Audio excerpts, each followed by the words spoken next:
ভারতীয় cricket board নতুন coach Gautam গম্ভীরের হাতে যে টিম তুলে দিয়েছিল সূর্যকুমারের ক্যাপ্টেন্সিতে আর গৌতম গম্ভীরের গাইডেন্সে তার ফলাফল 100-100। গৌতম গম্ভীরের কাছে এবার বড় চ্যালেঞ্জ ওয়ানডে ক্রিকেট। শ্রীলঙ্কার বিরুদ্ধে যে 3টি ওডিআই রয়েছে, 3টি ওডিআই ভারতীয় টিম যে স্কোয়াড প্রকাশ করেছে, ভারতীয় টিমে যোগ দিয়েছে দুই বিশ্বজয়ী মহানায়ক বিরাট কোহলি এবং রোহিত শর্মা।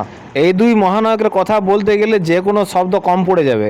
তো কথা না বাড়িয়ে রোহিতের ক্যাপ্টেন্সিতে খেলতে চলেছে ভারত। তার ভাইস ক্যাপ্টেন হিসেবে থাকবে শুভমন গিল।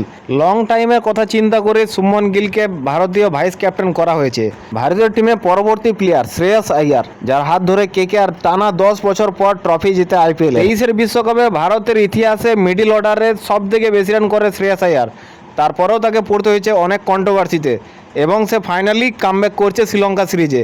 এরপর থাকছে কেএল রাহুল, যাকে সব থেকে ভারতের মধ্যে অবহেলিত প্লেয়ার বলা চলে। ট্যালেন্ট থাকা সত্ত্বেও সে সঠিকভাবে পায়নি সুযোগ। বৃক্ষ তুমি কি ফলে পরিচয়, তার প্রমাণ কেএল রাহুল।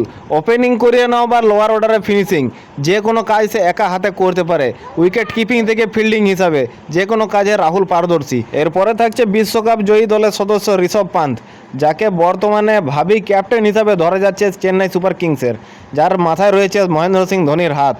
সেই ঋষভ পান্ত থাকছে ইন্ডিয়া টিমে। অন্যদিকে সিএসকের প্লেয়ার শিবম দুবে, যাকে দুর্দান্ত অলরাউন্ডার হিসাবে ভাবা হচ্ছিল, সেই শিবম দুবে বরাবর ফ্লপ দেখিয়েছে। টি20 বিশ্বকাপে রিঙ্কু সিং এর পরিবর্তে ফিনিশার হিসাবে শিবম দুবেকে নির্বাচন করা হয়েছিল। টি20 বিশ্বকাপে বিশেষ কিছু ইফেক্ট ফেলতে পারেনি দুবে এবং মনে করা হচ্ছে সেখান থেকে তার ডাউনফল শুরু হয়ে গেছে। রিয়ান পরাগ যে শ্রীলঙ্কা টি20তে দুর্দান্ত পারফর্ম করেছে, 17 নম্বর ওভারে বলকে উইকেট নিয়ে ইন্ডিয়াকে ম্যাচ ঘুরিয়ে দিয়েছে, সে রিয়ান পরাগ থাকছে। তারপর থাকছে ওয়াশিংটন সুন্দর, যাকে হার্দিক পান্ডিয়ার রিপ্লেসমেন্ট হিসেবে ধরা হচ্ছে বর্তমান সময়ে। বোলারদের মধ্যে ডেবিউ করতে চলেছে প্রথম ম্যাচ হর্ষিত রানা। কেকেআরের প্লেয়ার যে উইনার হিসাবে ছিল 2024-এ, সেই হর্ষিত রানা ডেবিউ করতে চলেছে। তারপর থাকছে খালিল আহমেদ, যে খালিল অনেক দিন ধরে ছিল ভারতের থেকে বাইরে, সেই খালিলকে কামব্যাক করানো হয়েছে শ্রীলঙ্কা সফরে। এরপর থাকছে মোহাম্মদ সিরাজ, যাকে আমরা মিয়া ম্যাজিক হিসাবে জানি।